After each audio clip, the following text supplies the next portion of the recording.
And here are the answers to the quiz questions. Question 1. Pages are not cached for anonymous users. True or false? The answer is false. For anonymous users, all of the pages are cached.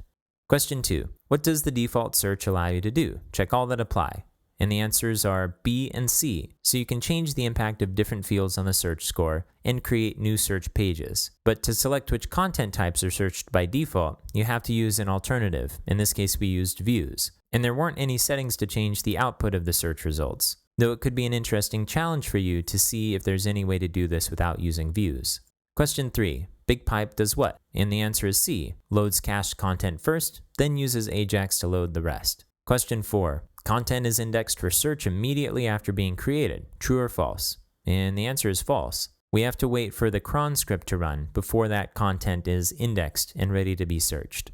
And finally, question 5. What's the best way to display views exposed filters in 2 different places on a page? And the answer is C. You put exposed filters in a block and add that block to 2 different places. Now let's take a look at the solutions for the challenges. So the first challenge was add staff to the content types that are searched by the new search form. So our new search form is created with views. So let's go back to views. We'll go to structure and views. We'll search for search and edit. And so we need to adjust the filter. So let's click content type and let's add staff and click apply.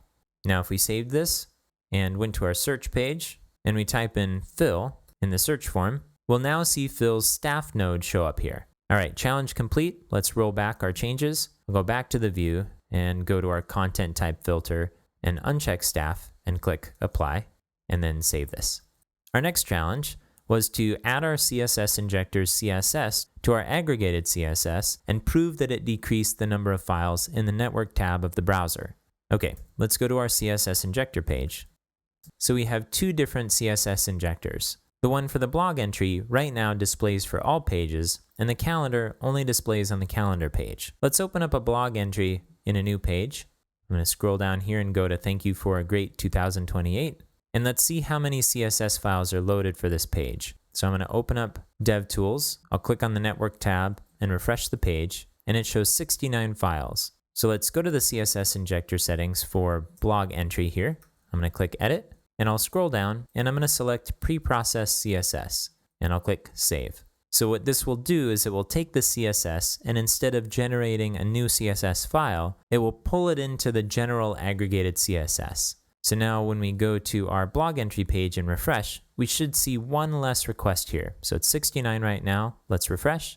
And we now have 64. Now that's 5 less than what we had before, which means there's a little bit of a mystery here about what those other 4 files are. But we've proven that we've reduced the number of files downloaded from the server. So challenge complete. Let's roll back this change. I'll close DevTools and I'll go back to the CSS Injector page and we're going to turn off CSS aggregation for our blog entry CSS. And finally, challenge 3, remove the user tab on the core search page. Right now we're overriding the URL for our core search page, but we can still get there by going to our search pages page, going down to the bottom and clicking on either of these. So if we open up search/node, you can see that we have the content and the users tab. So we want to hide this users tab. Let's go back to the search pages, and for the users page, let's click the drop-down button and select disable.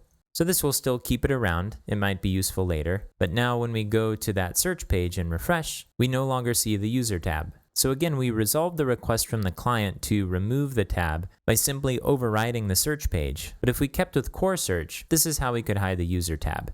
Okay, challenge complete. Let's roll this back. So I'm going to go back to search pages, and next to users, I'm going to click enable. Okay, we've completed our challenges. Do you think that maybe this time when we press return, we'll get the GPS coordinates to some underground vault where we'll find like 100 gold bars and a bunch of rare Marvel comics? Let's see.